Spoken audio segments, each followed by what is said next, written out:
അപ്പോൾ നമ്മൾ ലഞ്ച് കഴിക്കാനുള്ള തന്ത്രപ്പാടിലാണ്. എന്തായാലും ഓൾറെഡി കുറച്ച് പേര് പോയിട്ടുണ്ട്. ഇത് നമ്മുടെ ബിരിയാണി, അതേപോലെ ഒരു ബോട്ടിൽ വെള്ളമാണ് നമ്മൾ കൊടുക്കുന്നത്. ചിക്കൻ ബിരിയാണിയാണ്. അപ്പോൾ നമ്മളിവിടെ വണ്ടി ഇതേ ഒതുക്കിയിട്ടുണ്ട്.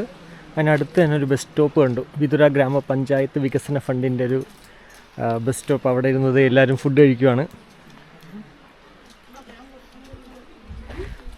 ഫുഡ് എങ്ങനെയുണ്ട്? സൂപ്പർ. എന്താണ്, ചിക്കനാണോ ഇഷ്ടപ്പെട്ട ചോറാണോ ഇഷ്ടപ്പെട്ട? ചോറാ? എങ്ങനെയുണ്ട് അളിയാ ഫുഡ്? നീ പറ. നല്ല ഫുഡല്ലേ? ഉപ്പ് കൂടുതലാണോ കുറവാണോ? അല്ലേ, അടിപൊളിയല്ലേ? അത്രേ ഉള്ളൂ. അപ്പോൾ ഫുഡ് എല്ലാവരും കഴിക്കട്ടെ, അതിനുശേഷം തിരിച്ചു തരാം. അപ്പോൾ നമ്മുടെ കാലാവസ്ഥ ഭയങ്കരമായിട്ട് അങ്ങോട്ട് മാറി തുടങ്ങിയിട്ടുണ്ട്. പൊന്മുടി ഹെയർ പിൻ കയറി തുടങ്ങിയപ്പോൾ തന്നെ നിങ്ങൾക്കിപ്പോൾ തന്നെ കാണാൻ പറ്റും. ഞാൻ നല്ല ഇരുട്ടത്താണ് ഇരിക്കുന്നത്. അതെ കണ്ടോ, ഇങ്ങനെ കയറി പോവാണ്. 34 സീറ്റിൻ്റെ മാർക്കോ പോളാണ് ഇതേ പോകുന്നത്. ടാറ്റ, നമ്മുടെ സെയിം വണ്ടിയാണ്, പക്ഷേ 34 സീറ്റ്. നമ്മൾ ആക്ച്വലി ഇതല്ലേ ആദ്യം നോക്കിയല്ലേ വണ്ടി? നമ്മൾ ആക്ച്വലി ഈ വണ്ടി നോക്കിയിട്ടുണ്ടായിരുന്നു, പ്രീമിയം AC പ്രീമിയം കോച്ച്. ഇതാണ്, ഈ സെയിം വണ്ടിയാണ് നമ്മുടെ KSRTCക്ക് ഇപ്പോൾ പ്രീമിയം വണ്ടിയായിട്ട് ഓടിക്കുന്നത്. ഇതിൽ പുഷ് ബാക്ക് കമ്പനി സ്റ്റോക്ക് വയ്ക്കുന്നില്ലേ അല്ലേ?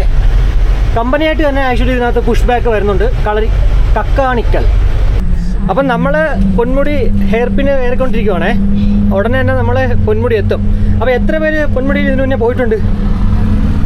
എല്ലാവരും പോയിട്ടുണ്ടാ? എന്നിട്ടാണ്